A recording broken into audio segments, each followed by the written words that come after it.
As someone who I think has labored alongside me to understand why the base tolerates all the destruction of norms, of institutions, of decency, what they get back from him is this fellow journeyman in sticking it to the libs, sticking it to the media, sticking it to the elites. And this seems very politically perilous for Trump to side with the institutions, the elites, the establishment, and the last Justice Department. Yeah, I mean, I think it's perilous. I don't know, Nicole. You know, I swear, you know, I just went on the interweb over here and I typed in Donald Trump, Jeffrey Epstein photos, and like on the Getty site alone, there's like 220 of them or something. Now I'm not sure all those are actually pictures of the two of them together, but there's a bunch of them together. You know, these pictures have been circulated.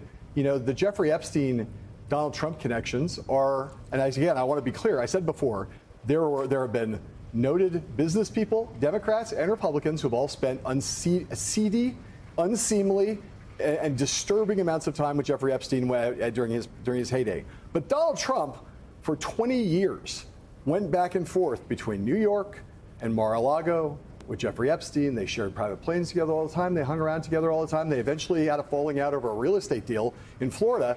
You know, those pictures are on Twitter. They're everywhere, the pictures. There's video of Trump dancing, doing that, you know, white man's overbite and doing his disco funky chicken or whatever he thought it was, you know, right next to Jeffrey Epstein, surrounded by all these women.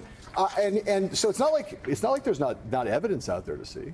And yet, you know, how it could be that all of that exists and yet somehow the far MAGA right not only embraced this theory as if it were, and Trump was able to stoke it, and they were able to embrace it as if it were somehow advantageous to them, and as if it somehow exonerated Trump.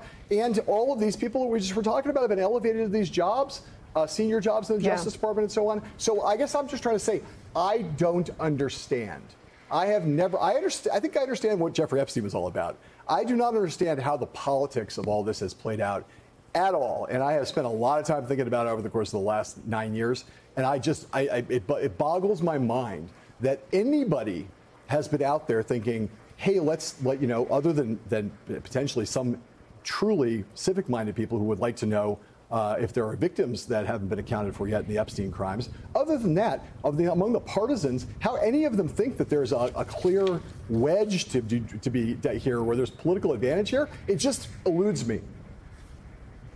You know, what's interesting to me, Glenn, is that there are no red lines for this Justice Department. I mean, we're going to start the next hour with former federal prosecutors who are coming out arguing against the confirmation of ML Bove.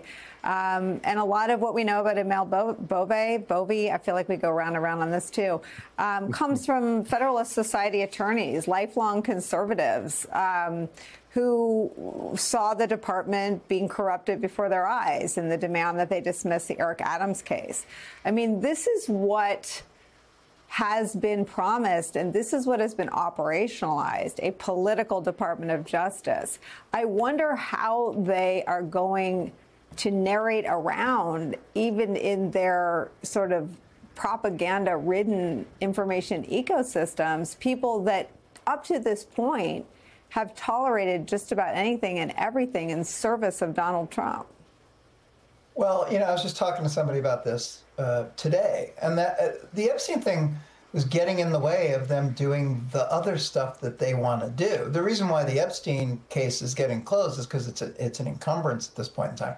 I don't think Trump is going to pay anything in terms of a political penalty for this. I don't think this is going to register at all. I do think it will ultimately harm the human shields who signed signed the dotted line, knew what they were getting into, that they would play the role of shock absorbers for this sort of thing. Trump never has to hold on to these positions. He doesn't have to own them. He's got other people to do that for him. There's a general sense, as has been said a million times before, of his cabinet is hired help. And if you don't believe that, Emil Bove was one of his defense lawyers, and the guy who's really running the department day to day is Todd Blanche, who is his lead defense counsel. So I think one of the really important things that we're watching in plain sight, let's push away all of these cases, all this nuance. If you look at the cabinet meeting today, it tells you all you needed to know about whatever institutional barriers and protections that exist now between the Justice Department and the White House. They are non-existent. Bondi views herself as somebody who serves Donald Trump in a very direct fashion.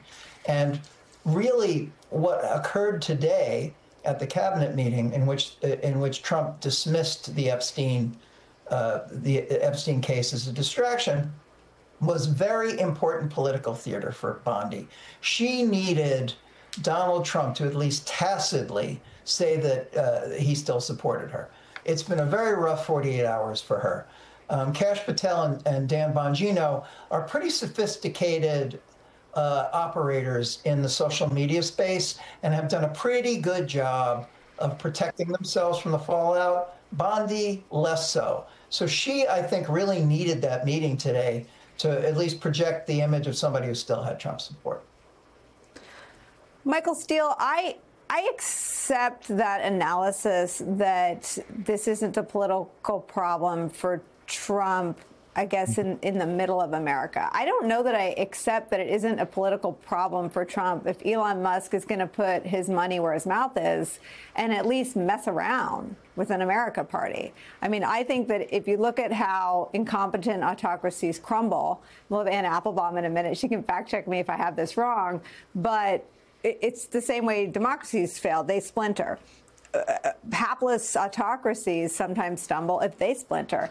And they don't have to advance a candidate that becomes a president. They just have to peel away some of the most devoted, the most animated, the people who listened to the lies about Trump's election defeat in 2020 and traveled to Washington, D.C. to try to stand, I guess, between whatever they thought they were there to do.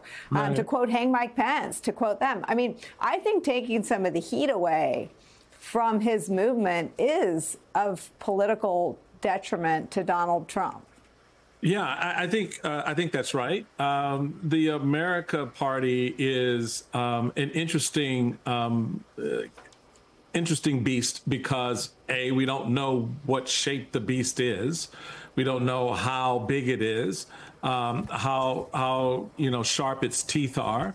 And so that's still to play out. I think the fact that Elon has leveled this up says that he wants to gear up for a fight.